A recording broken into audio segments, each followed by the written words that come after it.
दोस्तों नमस्कार, मैं हूं विनीता यादव। जब से एग्जिट पोल की तस्वीर सामने आई है, ये पता चला है कि एनडीए की सरकार बम्पर तरीके से बन रही है, तब से लोगों को अब इस पर पूरा विश्वास ही नहीं रहा है। साफ साफ सवाल खड़े हो रहे हैं।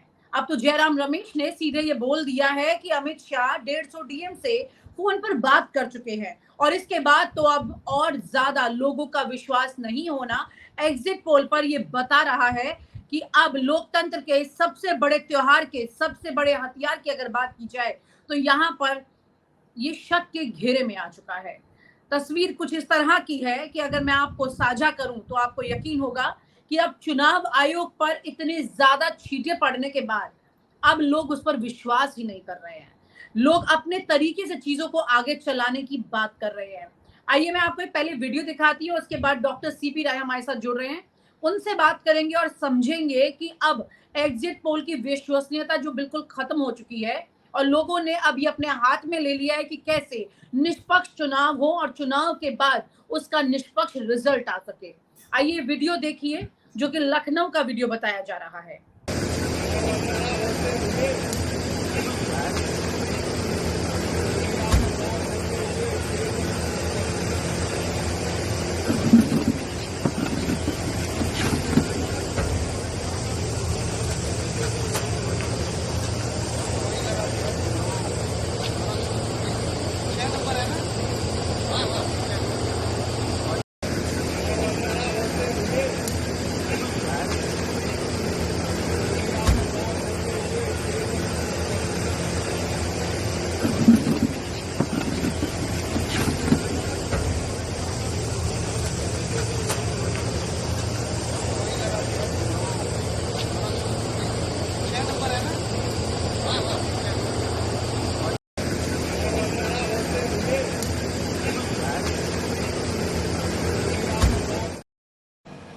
ये वीडियो आपने देखा जो कि लखनऊ का बताया जा रहा है। समाजवादी पार्टी के कार्यकर्ता जो हैं अब वो एक एक मशीन की जांच इस तरह से कर रहे हैं, एंट्री को चेक कर रहे हैं। उसके अलावा एक वीडियो और मैं दिखाना चाहती हूँ। ये वीडियो न्यूज नशा के ही जर्नलिस्ट हैं मोहित, उन्होंने आजमगढ़ में ये रिकॉर्ड किया था उस दिन जिस दिन आजमगढ़ में वोटिंग हुई थी, उसके बाद की ये वीडियो है। इसे भी देखिए। इसके बाद जो चर्चा हम करेंगे उसके मायने अलग तरह से हो जाएंगे और जो आज सरकार के पक्ष में रिजल्ट दिखाई दे रहे हैं, खास तौर से अगर बात की जाए एनडीए के लिए जो एग्जिट पोल निकल के आया है, उस पर आपको वाकई में अब यकीन नहीं हो पाएगा। ये वीडियो देखिए।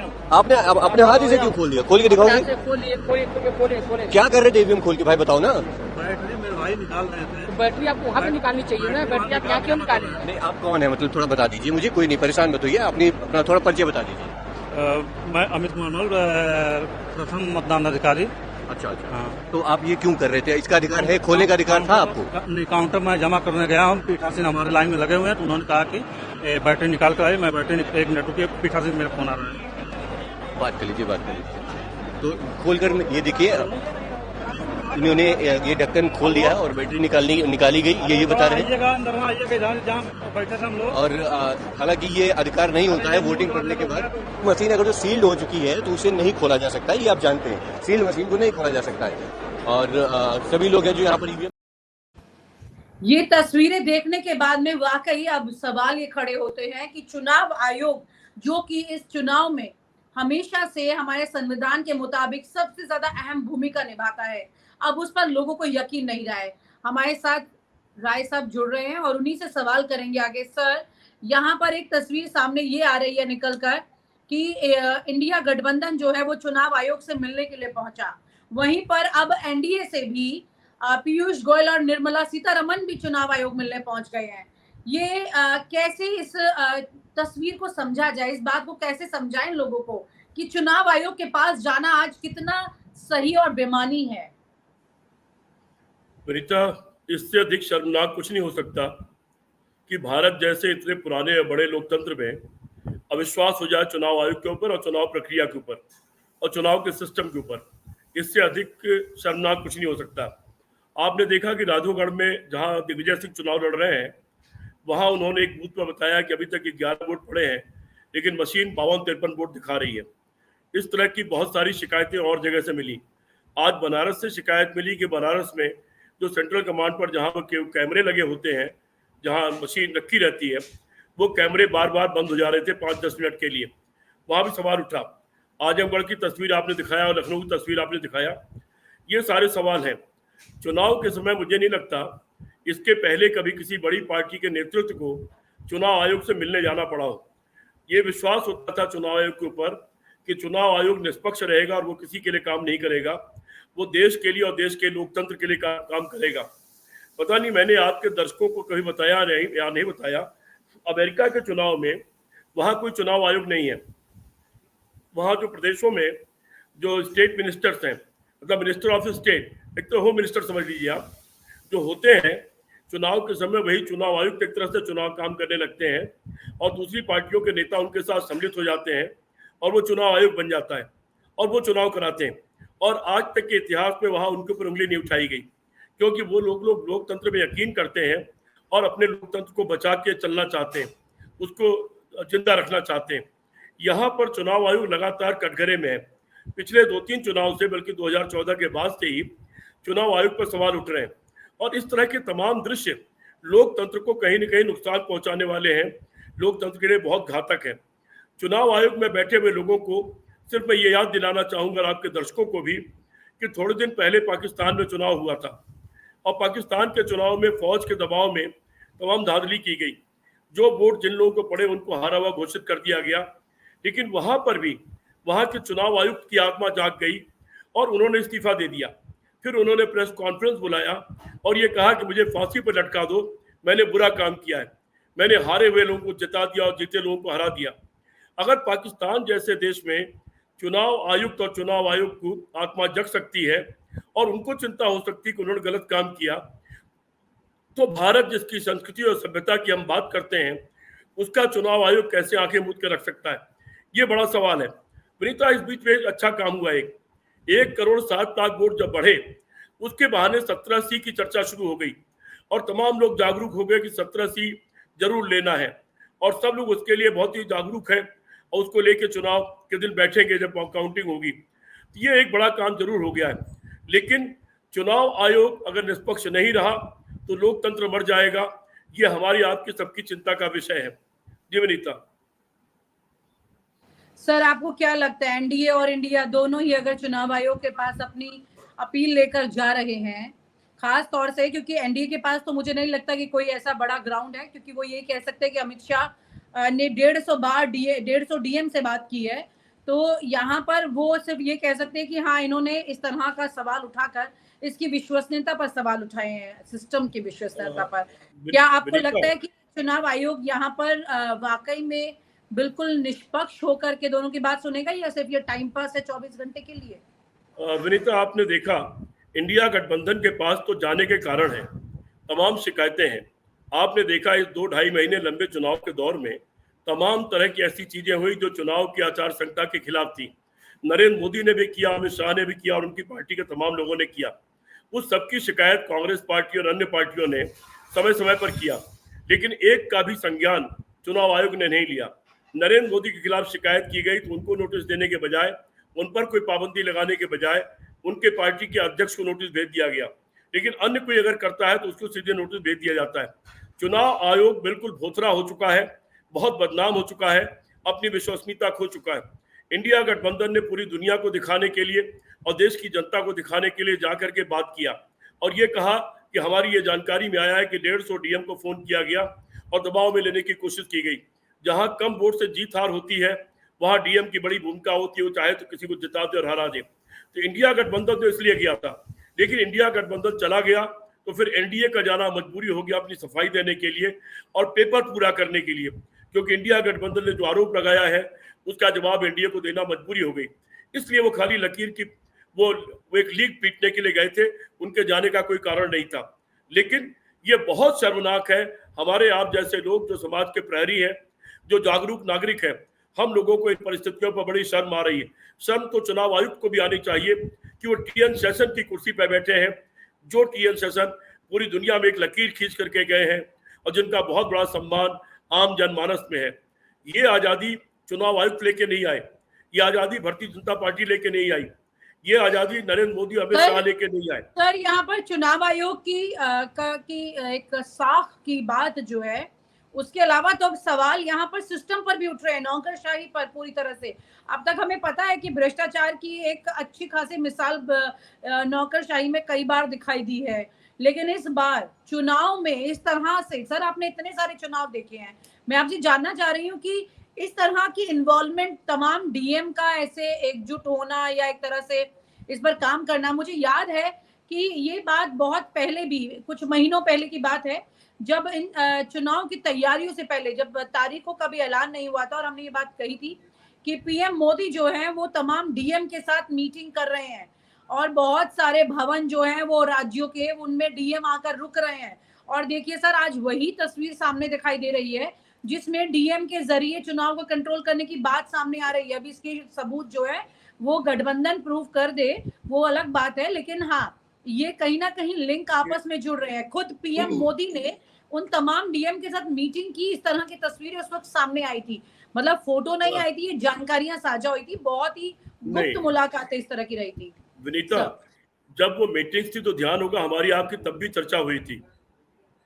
मुझे यूपी भवन में इसलिए कमरा नहीं मिल पाया था क्योंकि डीएम लोग रुक रहे थे, मैं दिल्ली आने वाला था, फिर कहीं और रुका था। जी बिल्कुल सर, उस वक्त भी हमारा आपका डिस्कशन हुआ था, और तब मैंने उस पर ऐतराज जाहिर किया था कि चुनाव के पहले सीधे डीएम से सीधे पीएम की मुलाकात का कोई अर्थ नहीं है। देश जो संघीय व्यवस्था में है, इस देश में एक व्यवस्था बनाई गई संविधान में, संघीय व्यवस्था, उसमें ऐसा कोई प्रोविजन नहीं है कि डीएम की सीधे मीटिंग पीएम ले और पीएम उनको निर्देश दे। और तब भी मैंने उस पर ऑब्जेक्शन किया था और ये कहा था कि आने वाले चुनाव के लिए बड़ा घातक साबित होगा, इससे सवाल उठेंगे। निश्चित तौर पर ये सारे ट्रेंड बड़े खतरनाक हैं, लेकिन मैं ये देख रहा हूं कि चूंकि सरकार ने सारी सरकार ही और नौकरशाही की जिम्मे कर दी है, नौकरशाही जैसे चाहे वैसे कर रही, तो नौकरशाही अपने को कंफर्टेबल फील कर रही है और ये महसूस कर रही कि सरकार की वो राजा है। इस तरह की मानसिकता के भी बहुत बड़ी संख्या में लोग हैं, लेकिन कुछ लोगों का जमीर भी जिंदा है जिनको लगता है कि नहीं, हमारा काम तो वो है जो संविधान कहता है। तो ऐसी स्थितियां भी देखने को मिली कि कई जगह लोगों ने कहा कि नहीं, हम कोई हस्तक्षेप नहीं करेंगे, लेकिन बहुत बड़ी जगह हस्तक्षेप हुआ। देखने को तब मिलेगा जब 4 तारीख को जो कम मार्जिन से सीटों की जीत हार हो रही होगी, उसमें नौकरशाही डीएम और जो वहां पर पीठासीन अधिकारी बैठे हुए हैं वो क्या करते हैं, ये देखना पड़ेगा। उसकी निगाह हमारी आपकी भी उस पर, और दुनिया के तमाम देशों की निगाह भी उसके ऊपर है। जी विनीता। जी सर, यहाँ पर ये सर जिस तरह से डीएम की तमाम डीएम की मीटिंग पीएम के स्तर पर हुई, आज उसके साथ अगर ये तार जोड़ने की कोशिश भी की जाए और इस पिक्चर को साफ करने की कोशिश भी की जाए, तो क्या आपको वाकई में लगता है कि अब ये इतना वक्त है, अब तो बहुत जल्द से जल्द चुनाव आयोग भी चीजों को स्मूथ दिखाते हुए ये सत्ता की बागडोर जो है वो सौंपना चाहेगा पीएम मोदी के हाथ में? विनीता, हमारी आपकी पहले भी बात हो चुकी है, मैं जमीन पर घुमा हूं काफी और हजारों लोगों से बातें मेरी हुई हैं। जमीन की परिस्थितियां बिल्कुल उलट हैं। जमीन पर इस सरकार का बहुत विरोध है। पिछड़े, दलित, गरीब, अगड़े, सभी तरह के लोग, व्यापारी, कर्मचारी, अग्निवीर के पीड़ित, फौज में सिपाही बनने वाले, नौजवान, किसान, सारे के सारे लोग इस सरकार के खिलाफ हैं। सारे लोग दुखी हैं। वोट एक तरफा सरकार के खिलाफ पड़ा है। ये लोग कुछ भी कर ले, वोट एक तरफा पड़ा है। मैं पूरी तरह से अभी जो एग्जिट पोल दिखाया गया उसको खारिज करता हूं। मैं पहले से कहता आ रहा हूं कि मैंने जो पूरे देश में तमाम बातें की हैं, जो आकलन किया है, उसके हिसाब से बीजेपी को 176 सीट से ज्यादा नहीं मिलनी चाहिए। अगर उसके बाद भी मिलती है तो फिर बड़ा सवालिया निशान लगेगा कि इन्होंने क्या हेराफेरी की या क्या करते, या कम मार्जिन की सीटों पर अगर ये जिता देते हैं बड़ी संख्या में लोगों को, तो निश्चित तौर पर वो लोकतंत्र की हत्या होगी। उसके खिलाफ इस देश में लोगों को, जो लोकतंत्र का चाहते हैं कि इस देश में बना रहे, जो इस देश की आज़ादी को चाहते हैं, उनको निश्चित तौर पे एक आंदोलन छेड़ना पड़ेगा। पर मैं ऐसा अभी भी मानता हूं कि जनता ने एक तरफा वोट दिया होगा और वो एक तरफा वोट परिणामदायक आएगा, एक तरफा ही परिणामदायक आएगा। 10 साल एक सरकार को हो गया, बहुत हो गया। सर अगर नहीं आया एक तरफा परिणाम, और जो चीजें जिसकी बिसात बहुत वक्त पहले लिखी जा चुकी है, जो हम चर्चा भी कर रहे हैं सर, कि डीएम के कंट्रोल में अगर सिस्टम इस तरह से है, उनको अलग तरह के प्रलोभन दिए जा चुके हों पहले ही, और लोकतंत्र की ये फेयर सिस्टम जो है पूरी तरह से अनफेयर बेसिस पर हो भी जाता है, तो क्या सर फिर क्या गठबंधन इसी तरह से हमेशा इसी बैकफुट पर खेलता रहेगा जैसे अभी खेल रहा है? नहीं वनिता, गठबंधन इस बार बैकफुट पर नहीं रहेगा। आपने देखा बहुत फुर्ती से खड़गे साहब ने इधर वोट पड़ रहे थे, 1 तारीख को उन्होंने मीटिंग बुला ली इंडिया गठबंधन की, और अधिकतर लोग उनमें शामिल हुए। जिनके यहाँ चुनाव था वो शामिल नहीं हुए, बाकी सारे लोग शामिल हुए। या चुनाव था तब भी लोग शामिल हुए, मेरे था शायद 25 या 26 पार्टी के लोग शामिल हुए टोटल। तो इस बार गठबंधन बहुत जागरूक है। हर पार्टी अपने प्रदेश में मीटिंग कर रही है और अपने अपने जिला अध्यक्षों को, अपने उम्मीदवारों से मीटिंग कर रही है। सब जगह चौकन्ना रखने की कोशिश हो रही है। आपको वो वीडियो फुटेज इसलिए मिले कि कुछ लोग चौकन्ना है। सब जगह 17C को लेकर लोग जागरूक है और काउंटिंग को लेकर जागरूक है। सर कितना जागरूक हो जाए, सिस्टम के हाथ में डायरेक्ट कंट्रोल होता है और कार्यकर्ता और लोग कितना कर पाएंगे? सर वनिता 1 मिनट, ब्यूरोक्रेसी को भी यह समझना चाहिए कि जनता की वो नौकर है।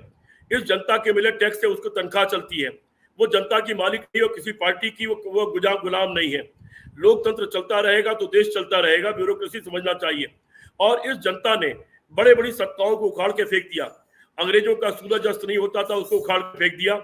ब्यूरोक्रेट भी ये समझ ले, अगर वो गड़बड़ी करने की कोशिश करेंगे तो जन समुदाय उत्तेजित होगा, और जन समुदाय जो गांधीवादी तरीका है उस तरीके से धरना, प्रदर्शन, आंदोलन, रैली सब करेगा।